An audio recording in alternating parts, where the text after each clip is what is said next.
ver solução. A bipolaridade já me priva de coisas. E um dia eu tive uma crise de ansiedade. Começou a entortar meus dedos, faltar muito ar, e daí eu até desmaiei. Então eu me senti inferior. E daí, como eu me senti inferior, eu comecei a ficar depressiva. Você achar que pode conquistar o mundo e depois achar que você é um lixo. A gente não tem controle. Para as outras pessoas é difícil entender que a gente não tem esse controle. E às vezes a gente machuca as pessoas, falar coisas que a gente não queria. E depois que eu comecei o tratamento de verdade, não tem cura, né? É tratamento. Então não deixei de ter as minhas fases. Só que se antes a fase era 10, hoje é 3. As pessoas querem desistir por causa de...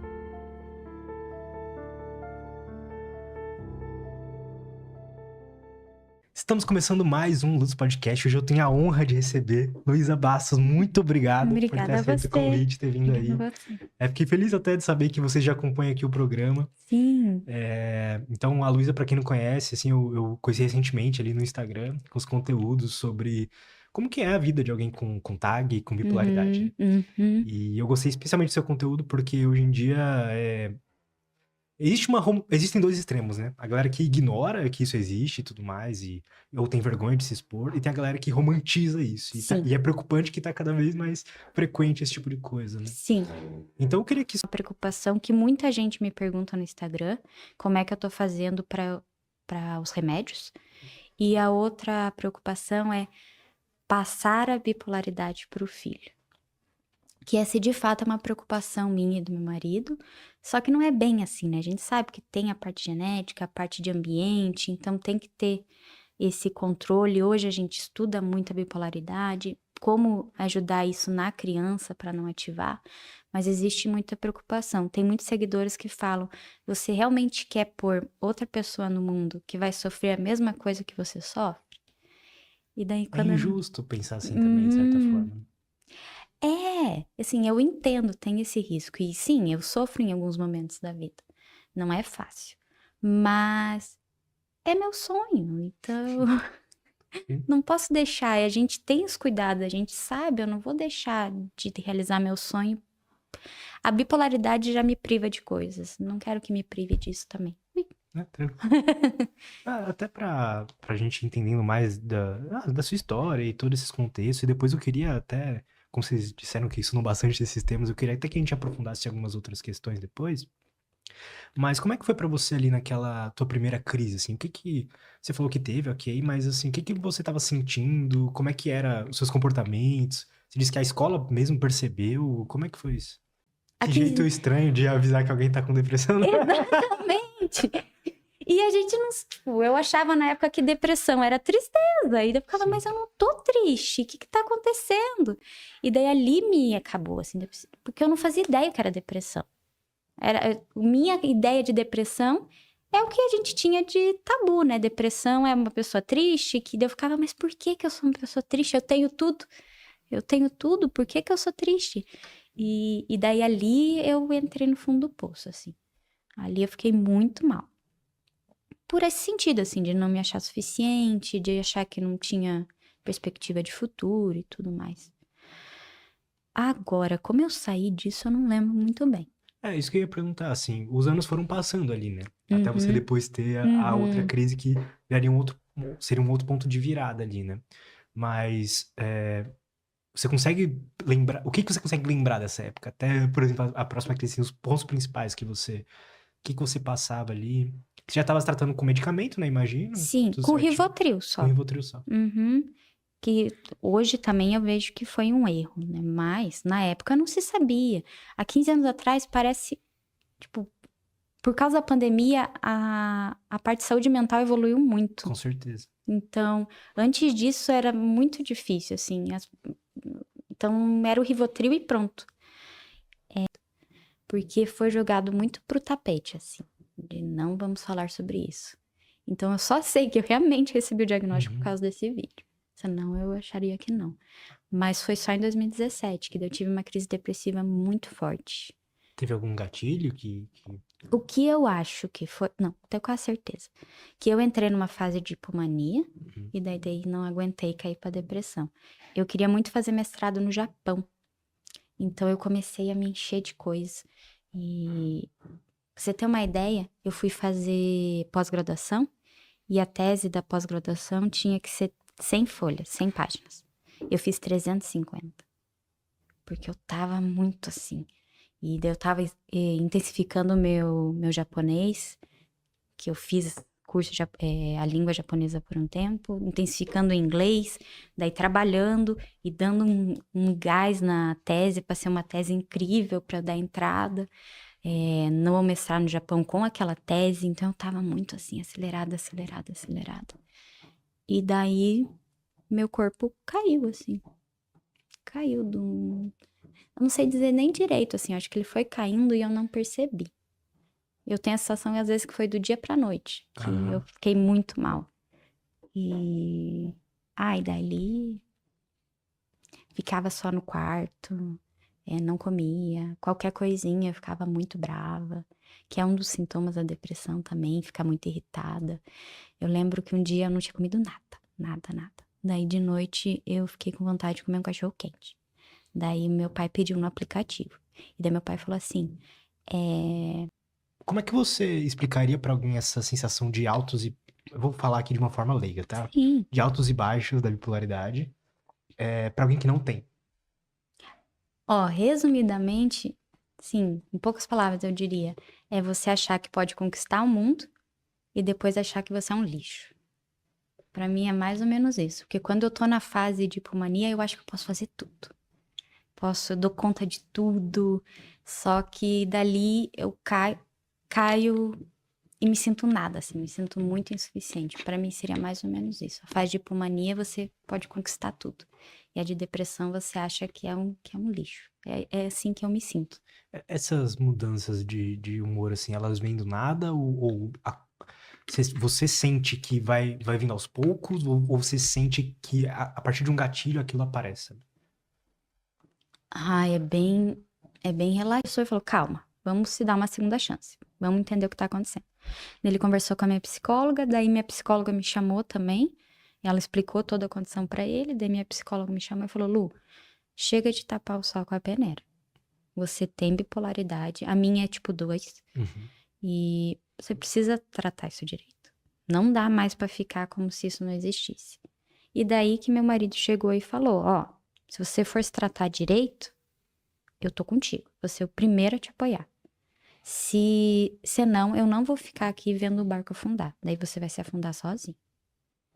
E daí ali eu pensei, a bipolaridade não pode me tirar o meu marido.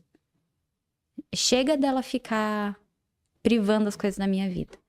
E daí ele começou a estudar pra me ajudar.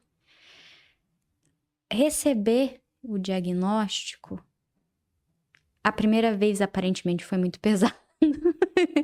Por causa do vídeo. Porque isso é bizarro também. A depressão, ela cria uns vácuos na cabeça, assim. Queria. Tem coisa que eu não lembro. Só que como eu mandava esse vídeo pra minha prima, tem muita coisa que eu vou entendendo por causa dos vídeos. Mas tem vácuos que eu não lembro. Mas assim, receber a segunda vez foi menos pesado. Deu uma sensação de, agora faz sentido. Eu vejo que quando eu converso com pessoas que recebem os diversos diagnósticos assim, eu vejo que tem dois tipos assim, de maneiras que você pode receber, né? Aquele. Porque às vezes, no meu caso, né, quando eu tô em um estado mais depressivo, assim, eu fico muito irritado, muito sensível, né? Então eu sinto a mesma coisa, eu não sinto muita tristeza, eu sinto mais falta de sentido, irritabilidade e tudo mais. E aí, às vezes, eu falo e faço algumas coisas que normalmente eu não faria, mas que é de alguém ali, né? E quando alguém fala, pô, mas você não deveria ter feito de tal forma, mas não sei o quê, isso eu me sinto que, putz, mas eu não tive escolha, eu não tive controle sobre aquilo, sabe? E aí eu me sinto mal, porque realmente não tive outra opção naquele momento, foi o que meu corpo conseguiu fazer, sabe? Meu cérebro conseguiu fazer. E a parte de irritação, a gente se julga às vezes, né? Teve uma vez que eu tava procurando um garfo específico, não achava, e daí eu peguei toda a gaveta de talheres e joguei no chão, assim. Depois que passa, a gente fica, meu Deus, por que eu fiz isso? Mas na hora, a irritação é uma coisa muito complicada, porque a gente não tem controle, embora pareça, não tem. Para as outras pessoas é difícil entender que a gente não tem esse controle. E às vezes a gente machuca as pessoas. Falar Sim. coisa. Exercício, ele é muito bom. Eu sinto que ele me anima, mas ele não me impacta tanto que nem o sono. Interessante. E o sono, eu tento muito acordar, tipo, 7 da manhã e dormir às 10, mas é muito difícil. É muito difícil. Eu não consigo dormir muito antes das 11h30, assim. E é a luta até hoje. Já faz uns 3 anos que eu tô nesse tratamento, assim, forte. Mas o sono eu não consigo regular certinho. Não consigo. Esses dias eu entrevistei um dos maiores pesquisadores de sono do Brasil e ele vai sair hoje o episódio, inclusive, no dia que a gente tá Opa! gravando. Ele estuda especificamente como é que o sono, tipo, a má qualidade ou a boa qualidade afeta a neuroplasticidade dos neurônios. E aí ele trouxe algumas coisas que me deixou mais preocupado e eu vou falar aqui pra galera. Pode ser que cause uma ansiedade, mas vai ser uma ansiedade boa. De que às vezes poucas noites de sono assim mal dormidas já afetam permanentemente como seus neurônios estão conectados. Então às vezes não tem volta. Se você, por exemplo, passar um mês Nossa. dormindo mal, esquece. Você tem coisa ali no seu cérebro que vão mudar que não vão voltar mais. Então isso é uma coisa que eu quis falar aqui, mas sei lá. Não, e é Mas super certo, tem que falar. importante, sim. Aham. Não Então, só pra quem tem transtornos, pras pessoas mesmo. Meu pai, por exemplo, dorme muito mal e ele tem certeza que não tá influenciando na vida dele.